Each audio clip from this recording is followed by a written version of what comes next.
All right, welcome to Hoops Tonight here at The Volume. Happy Friday, everybody. Hope all of you guys have had a great end to your week. Got a quick show for you guys today. We're just hitting the TNT slate from last night. The Golden State Warriors blow out the Kings at home. Jonathan Kuminga makes his debut back with the team. I thought he was fantastic. We're going to talk a little bit about that. Then at the tail end of the show, the Los Angeles Lakers go on the road without their starting 3, 4, or 5 against the Milwaukee Bucks, and it goes about as you would expect as the Bucks blow them out. I have some thoughts about the coverages and the way that Milwaukee beat them, and then a couple of big picture thoughts about the Lakers. You guys know the drill. Before we get started, subscribe to the Hoops Tonight YouTube channel so you don't miss any more of our videos. Follow me on Twitter at _JasonLT so you guys don't miss show announcements. Don't forget about our podcast feed, wherever you get your podcast under Hoops Tonight. It's also super helpful if you leave a rating and a review on that front. And don't forget about our new social media feeds on Twitter, Instagram, and Facebook. We're releasing content throughout the year. And then last but not least, keep dropping mailbag questions in the YouTube comments so that we can get to them throughout the remainder of the season. All right, let's talk some basketball. So one of the most important things that I talk about in these shows is the idea of like game planning and how you can defeat a specific game plan. I talk to these kinds of shots as like coverage beaters, right? And the Kings went with a defensive game plan against Steph that is somewhat common around the league. It's a coverage the Lakers used on the Warriors in the 2023 playoffs. It's a coverage the Warriors have seen from other teams around the league, and it's almost certainly going to be a coverage the Warriors will have to beat if they make a deep playoff run at some point this year. And that is top blocking Steph. What that means is essentially constantly positioning your body as the on-ball defender with Steph with your back towards the ball so that he can't ever cut towards the ball. This is going to force him to cut through to the opposite side.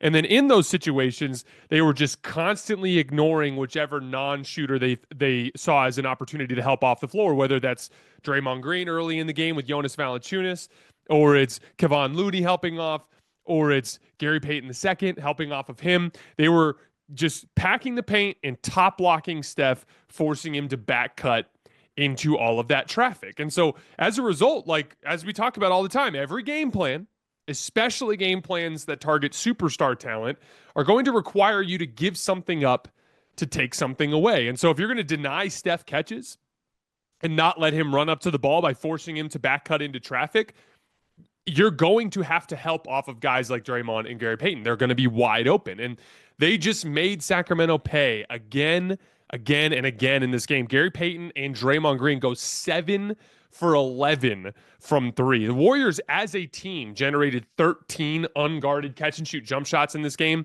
6 of those were concession threes to Gary Payton and Draymond.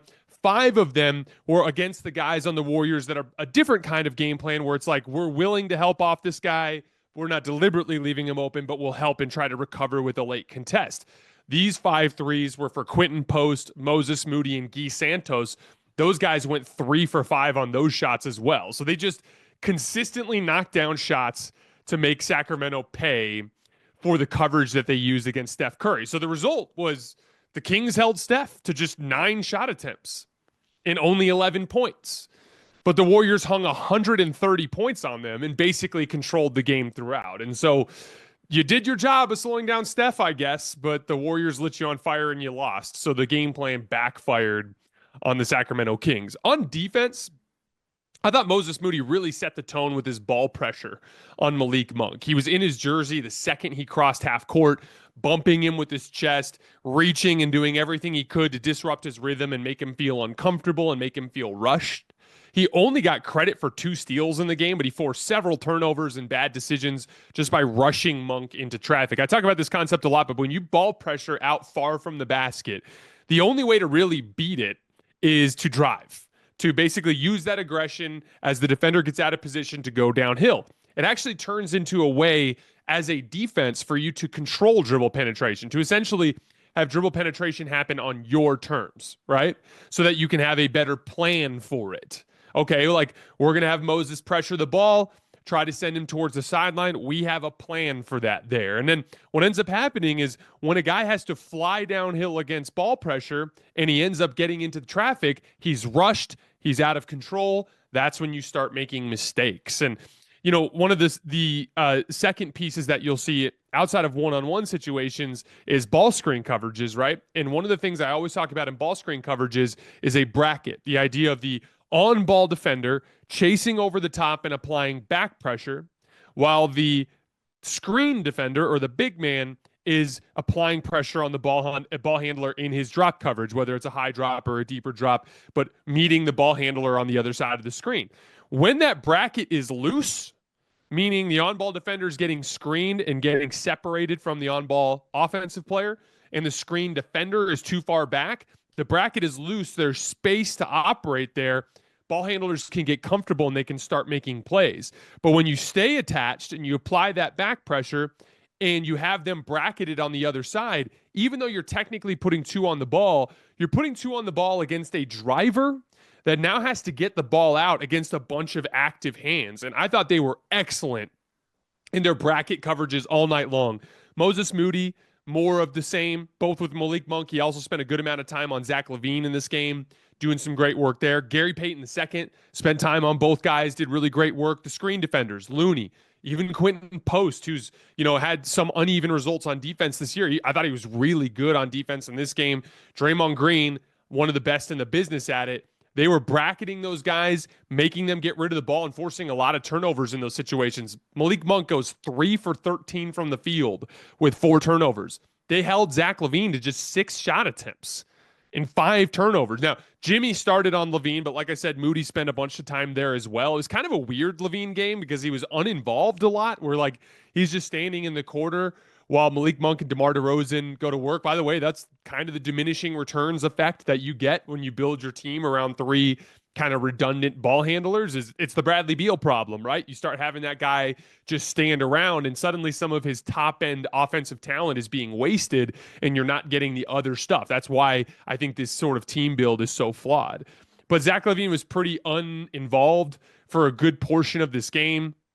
When he did get the basketball, that same sort of bracket, he had a turnover against the bracket coverage when Quentin Post got a deflection on him.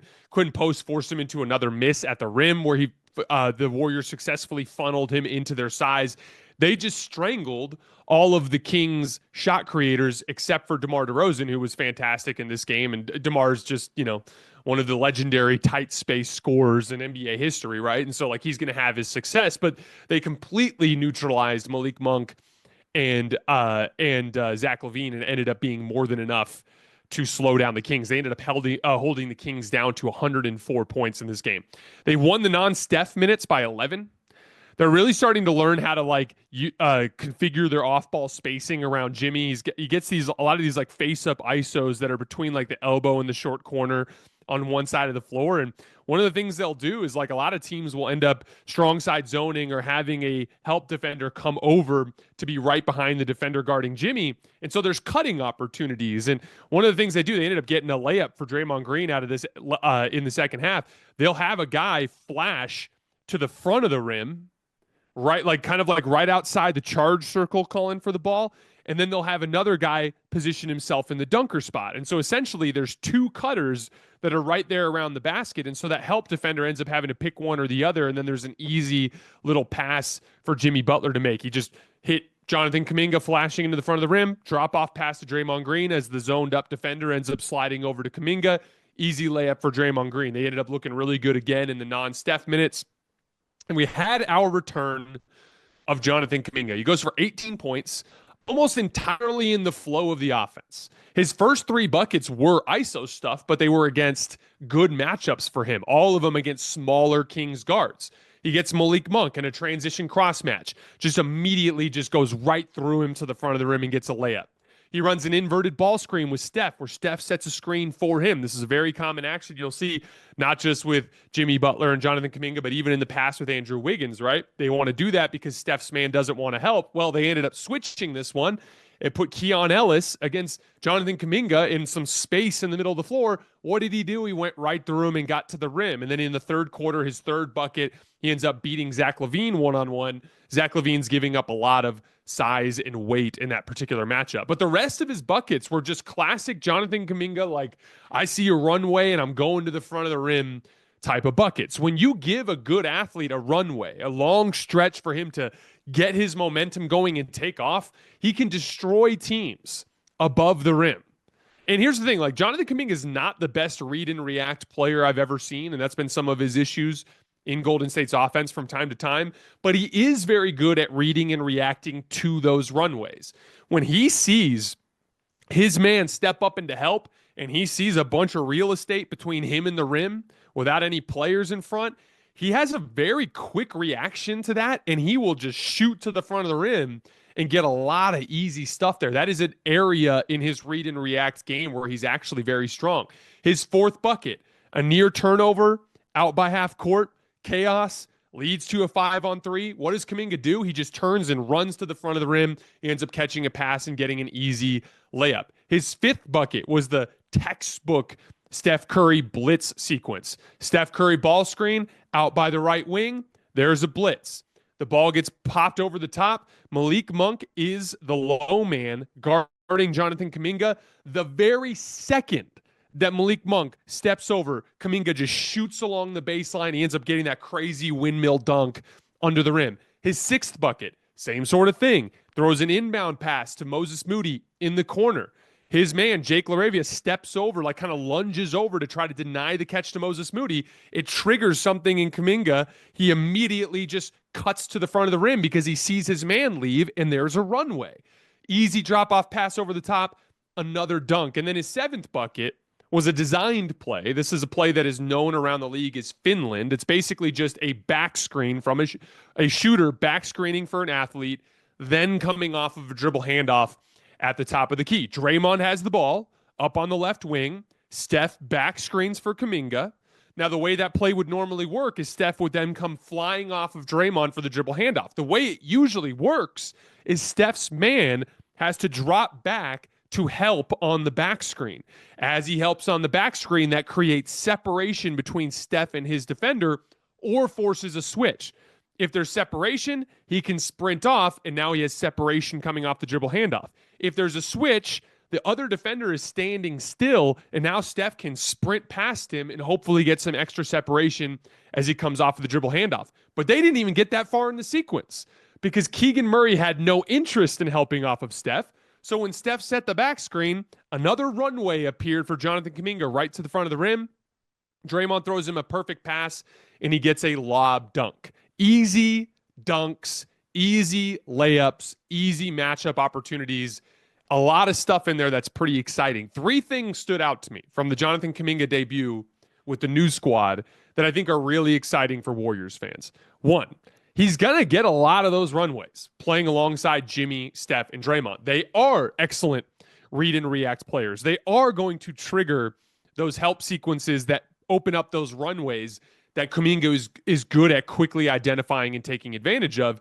And he's just such a useful play finisher in those situations. Two, he's going to get a lot of favorable matchups playing alongside Jimmy Butler. I've talked about this with the Lakers before, with like LeBron and Rui in the past, or LeBron, Anthony Davis, and Rui, and even now with Luka. When you have multiple big forwards who can punish smalls, the defense kind of runs out of guys who can guard them. Opponents are going to put their best forward defender on Jimmy Butler. Kuminga used to get that matchup when he was on the floor in the past. Now it's Jimmy.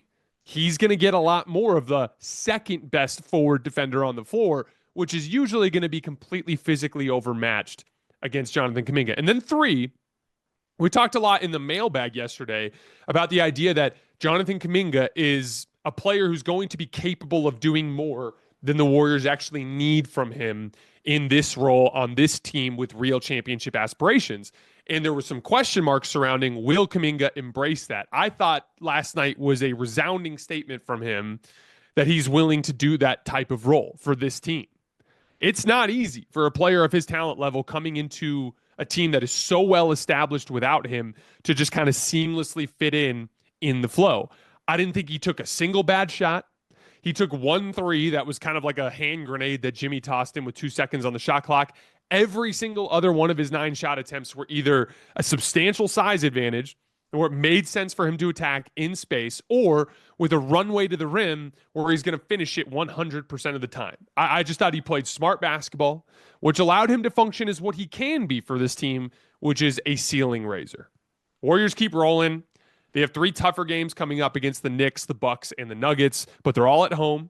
They're a big physical team. So this will help us learn specifically about Golden State's ability to handle some of these bigger, more physical matchups. I'll be excited to see how those games turn out. All right, let's move on to Lakers Bucks. Who's scoring big in the NBA this season? You are, with all the new ways to get in on the action at DraftKings Sportsbook, an official sports betting partner of the NBA. From monster slams to dishing the rock to cleaning the glass, get behind your favorite players and the prop bets you can make on DraftKings, the home of NBA player props. Ready to place your first bet? Try betting on something simple like picking how many points your favorite player will have. Go to the DraftKings Sportsbook app and make your pick. Right now, the Oklahoma City Thunder have supplanted the Boston Celtics as the favorites to win the title on DraftKings at plus 225, with the Celtics right behind them at plus 235. First time, here's something special just for you. New DraftKings customers bet $5 to get $150 in bonus bets instantly. Take it to the rack with DraftKings Sportsbook. Every point counts. Download the DraftKings Sportsbook app and use code HOOPS. That's HOOPS. That's code HOOPS for new customers to get $150 in bonus bets when you bet just $5. Only on DraftKings. The crown is yours. We talked earlier in the show about the concept of coverage beaters. This game is another excellent example of that concept. JJ Redick went with a very aggressive game plan against Giannis and Dame to try to get this game in the win column for the Lakers. He went with a Jokic-esque strategy against Giannis, trying to front him, deny him catches wherever he wanted them, strong side zoning him if he did catch. Like if he did catch, they just peel off, funnel him towards the sideline, and bring that help on that baseline side right outside the block. That obviously left a lot of skip passes open. In the Dame ball screens with Brook Lopez, he just had Alex Len drop back and focus on Dame and basically concede the pick and pop three to Brook Lopez. And so as a result, there were a lot of open threes available to Milwaukee if they just made simple reads. Kickbacks to Brook Lopez in the pick and pop. Basically anything skipped to the weak side from the Giannis actions. And then I thought the Lakers kind of exacerbated the problem by not being very sharp off the ball. Luka and Austin in particular, Gabe had some bad reps and Dalton had some bad reps too, but on the weak side of guys just like being glued to the floor, kind of in no man's land where they're not really helping on the ball, but they're also not guarding a shooter, a step slow to get out of that help side position into a closeout to the weak side, not being ready for the skip pass, turning what should have been like moderately contested catch and shoot threes into kind of like easy, comfortable catch and shoot threes. And by the way, JJ's clearly bothered by these details. He's talking about execution a lot. He's understanding of the injuries, but he knows this team isn't going anywhere unless they defend. And even with the personnel weaknesses, there has been some slippage in their defensive rotations. And I thought it showed up yesterday. I like that JJ is using this circumstance as an opportunity to hammer those points home. But again, anyway, the result was just a bunch of really great three-point looks for Milwaukee, and they just knocked them down. Brook Lopez went 3 for 4 from three. Gary Trent hit 4 threes. Kevin Porter Jr., first time since returning to the NBA, he hit more than 3 threes in a game. He hit 5 of them in this game. As a team, they end up hitting 43% on 40 attempts. They were better from 3, but they were also better at the rim. They made as many shots in the restricted area as the Lakers attempted, and they ended up winning comfortably. Now, Luka had an insane shot-making game. This is something I've talked a lot about as Luka has struggled with shot making, and it's inevitable that he will eventually break through. And he did. And I thought this was a good matchup. Like, Milwaukee really has no hope of guarding a player like Luka. They don't have anybody that can even make him uncomfortable on the ball. I actually looked at this game as the one game in this back-to-back that LA could win, just because Luka was always going to be successful against this defense because they run traditional coverages instead of switching, and because Torian and Kyle Kuzma can't make Luka uncomfortable. So I thought if Luka was awesome and if Milwaukee shot poorly, that the Lakers would have a chance to steal this one, but Milwaukee ended up shooting very well, and it was all for naught, right? But yeah, Luka went on some scoring runs, and he kept things close a couple of times, but the outcome was never truly in doubt. And after going up 7-5 in the opening minutes, the Bucks never trailed the rest of the game. I wanted to shout out Brook Lopez. I thought this was one of Brook's best games this season on both ends of the floor. We talked about his shooting and pick and pop as a coverage beater. He was also beating a couple of switches in the post against the Lakers switching looks. I thought he was phenomenal on defense in this game, super active in a rotation. He blocked a three-point shot in this game. He had 23 points, 4 blocks, and a steal. I thought he was excellent. And the Hospital Lakers ended up being a nice way for the Bucks to bounce back from their 3-game losing streak. On the Lakers front, I don't see much point at all at overreacting to any of this. It's the same thing I've been saying during the losing streak. It's just there's just a lot of injuries, and dealing with injuries is one thing, but when they're all in one specific position group, it's just hard to overcome. Like all their guards are healthy, but the entire starting 3-4-5 is out. So like that would be difficult to manage under any circumstances, but it's impossible to manage against Giannis Antetokounmpo and Brook Lopez. It's just a really bad matchup. I did think there was some sloppy execution stuff like I talked about on the defensive end of the floor. I love that JJ Redick is using it as an opportunity to hammer on some points with his team. But you could literally tell, like Austin and Luka in particular, were just kind of conserving energy and going through the motions in their defensive rotations. They know they were overmatched. You could read it in their body language. They just didn't see the point in doing it tonight. And again, it's not a big deal, but I am glad that JJ's harping on it because they can be much better, and they're going to need to be much better in those rotations for them to have a chance to get to where they want to go. I would punt the Denver game tomorrow. You're not going to be able to win it. And with Luka's back soreness that he's been dealing with, or back spasms or whatever, and with Austin's calf, like here's the thing. If Austin's feeling good, if he's like, coach, I'm good, I'm ready to go, I want to get another game in just as I continue to build my rhythm, that's fine. I'm cool with that. But if he's hurting at all, I'd sit him. I'd sit Luka to give him a day off. The next back-to-back is much more winnable. You're at home for Phoenix and San Antonio. San Antonio just shut down De'Aaron Fox for the season, so you should be able to win that game. And if at least one of Jaxson or Rui come back, I think they'll have the horses to beat the Suns at home. So, like, you could bounce back and win those two and make up some of the ground that you just lost. And who knows, maybe you can get LeBron back for the Denver-Milwaukee back-to-back that they have at the tail end of this, and maybe you can start to make up some ground. LeBron, if he came back for the third back-to-back in the sequence, that would give him 11 full days off between the Celtics game and that game on the 20th. So it's like one of those things where, like, if LeBron comes back, I think it's on the table that they could get out of this 6-game and 8-game stretch, or 6-game and 8-night stretch at 4-2, which would be like a huge win for them. If they sit LeBron for the whole thing, I think 3-3 is probably the best they can hope for, and 2-4 might be on the table there. So it's going to be tough. But I'm not worried about it in the big picture. It's far more important for LeBron to be healthy. And this back-to-back was just going to be a really tough one no matter what on the road. Last thing I have to say, the Lakers have had a 120 defensive rating in the 2 games since LeBron left the lineup. And that was against the 27th ranked offense in Brooklyn and the 14th ranked offense in Milwaukee. It's just amazing how important LeBron has suddenly become for this team defensively. Ever since AD went out, LeBron has made up for it by basically becoming the Draymond Green of this team. Communicating coverages, identifying the actions the other team is running, flying around in rotation, cleaning up the defensive glass. He's been doing so much to help unlock the defensive ceiling of this team, which, by the way, like, just a shout out to him in terms of his versatility. This is a card he has not pulled basically since 2021, 2020, in that couple of seasons. This is a role that he's seen as kind of an inefficient use of his energy resources playing alongside Anthony Davis. He's been focusing more on the offensive end. In this build, what a luxury to have a player that can be like, oh, you need Draymond? Sure, I'll be your Draymond. And literally has anchored one of the best defenses in the league without Anthony Davis. And I think watching the Laker defense kind of fall apart without him, and again, it's not just him being without Rui and being without Jaxson makes it hard too, but they still have Dorian Finney-Smith, they still have Gabe Vincent, they still have Jared Vanderbilt, and they've really struggled to get stops.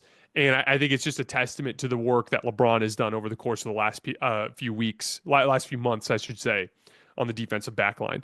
And most importantly, he's going to have to do that job for them to get to where they want to go in the playoffs. So it's probably good that he's getting a little break for his body to be ready for the home stretch. All right, guys, that's all I have for today. As always, I sincerely appreciate you guys for supporting me and supporting the show. Taking the weekend off. We'll be back on Monday with our usual kind of sequence as we work through the week next week. I will see you guys then.